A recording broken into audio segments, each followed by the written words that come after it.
Mes chers amis, je vous propose un petit entretien avec une, je ne sais pas si c'est une dame ou c'est une religieuse, elle va nous le dire, mais elle a un sac. Ah, vous avez un sac, pourquoi? Alors, chers amis qui écoutaient ou qui regardaient cette belle vidéo, en fait j'ai un sac sur lequel est marquée la chose la plus importante de votre vie. C'est Ah, que tu vois, ouais. Jésus sauve. Jésus sauve, c'est l'emblème du congrès mission et est situé à Besançon, là où est organisé le congrès mission pendant 2 jours. Et si tu veux savoir un petit peu peut-être qui je suis, bien simplement, je suis Laetitia et je suis au service du diocèse de Saint-Claude, au service de l'évangélisation des adultes. Ouais, l'évangélisation. Pourquoi le congrès mission? Pourquoi le congrès mission? Ouais. Eh bien tout simplement parce que annoncer Jésus, on le veut tous, mais on ne sait pas trop comment s'y prendre. Hein, on a tous envie d'annoncer la foi, que Jésus soit proclamé comme Seigneur et Sauveur. Mais des fois, quand on est chez soi, en paroisse ou dans nos petites bourgades de campagne, eh bien, on ne sait pas trop comment le faire. Et le congrès mission, c'est le lieu où tu peux trouver à la fois des expériences qui ont été vécues dans d'autres paroisses pour annoncer Jésus, mais aussi faire le plein du Seigneur dans des veillées et aussi faire le plein de bonnes idées dans les tables rondes.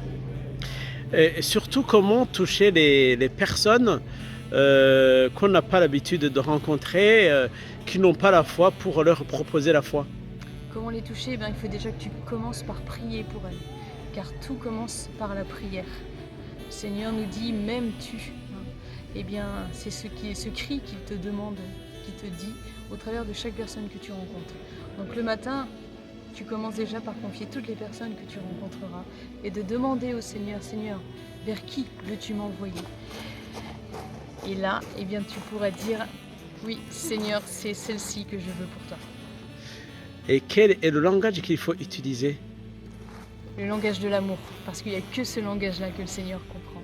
Il n'y a que ce langage-là qui va rejoindre le cœur de l'homme. Et quels sont les charismes qu'on doit avoir pour évangéliser et partir en mission? Le premier, c'est la compassion. Demande au Seigneur un cœur de compassion. Et là, après, il saura faire avec tous tes talents pour rejoindre celui vers qui tu iras, parce que celui vers qui tu iras, Jésus est déjà présent dans son cœur et t'y attend. Quels sont les problèmes déjà rencontrés au cours de votre mission? Les problèmes? Ouais. Des fois, on ne peut pas entendre parler de Jésus. Eh bien, c'est pas grave. Tu continues de prier pour cette personne et ce sera un autre, peut-être, qui pourra lui faire entendre la voix de Dieu. Qu'est-ce qui vous motive? L'amour de Dieu, l'amour du Christ. Aimer Jésus et le faire aimer, le zèle et la soif des âmes. J'ai envie de retrouver tout le monde au paradis et pas d'y être seul. Quels sont les lieux d'évangélisation? Mon premier lieu d'évangélisation, c'est tous ceux qui sont autour de moi. Mes collègues, les membres de ma famille, et puis après, tous ceux que je rencontre dans la rue. Ah, merci. Alors, le pape nous propose d'avoir la joie de l'évangile. Amen. Comment vous comprenez cette expression? La joie de l'évangile, Ouais. c'est ce qui doit se lire sur ton visage.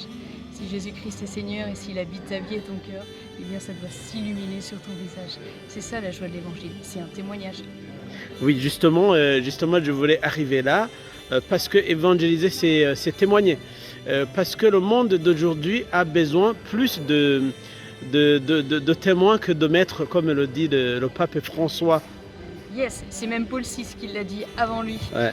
Et parce que ce que tu dis, tu dois en témoigner, tu dois le vivre. Et si tu en vis, en fait, tu n'auras pas besoin d'enseigner et tu deviendras un maître sans le savoir. Tout commence par le témoignage. Qu'est-ce que vous proposez aux jeunes d'aujourd'hui? Qu'est-ce que je propose aux jeunes d'aujourd'hui? Déjà, d'aimer Jésus et après se laisser aimer par lui. Et tout découlera de cet amour qui va et qui vient et qui transpirera vers ceux qu'ils iront rencontrer. Quand on parle de la conversion à l'interne, à l'externe, vous comprenez quoi? À l'interne, elle commence par toi et elle commence par moi. Ma propre conversion, je suis en chemin de conversion perpétuelle. Me laisser convertir, c'est-à-dire me laisser aimer, purifier par Jésus.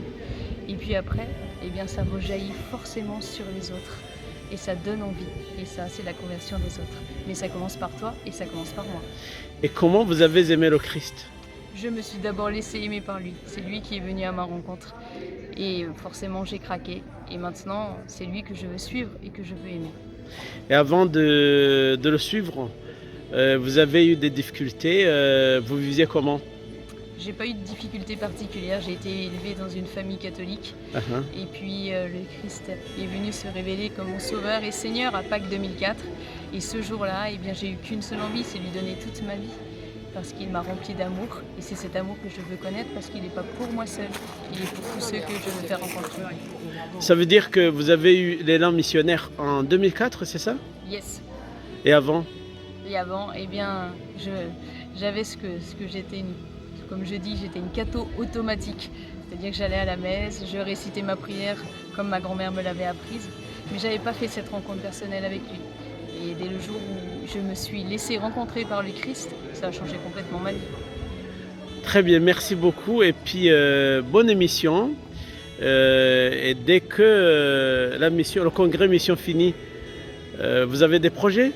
Alors les projets, c'est déjà de continuer à ce que le congrès mission puisse irriguer ce qui se passe dans mon diocèse et réunir le plus de missionnaires qui sont venus ici pour voir concrètement sur le terrain ce que l'on peut vivre avec tous ceux que nous rencontrerons. Merci beaucoup. Et puis, je pense que votre témoignage et vos mots vont toucher beaucoup de personnes qui vont nous suivre. N'hésitez pas d'aimer ce live et puis après de vous abonner pour que le message aille un peu partout. Merci beaucoup. Que le Seigneur vous bénisse. Au revoir et vous aussi.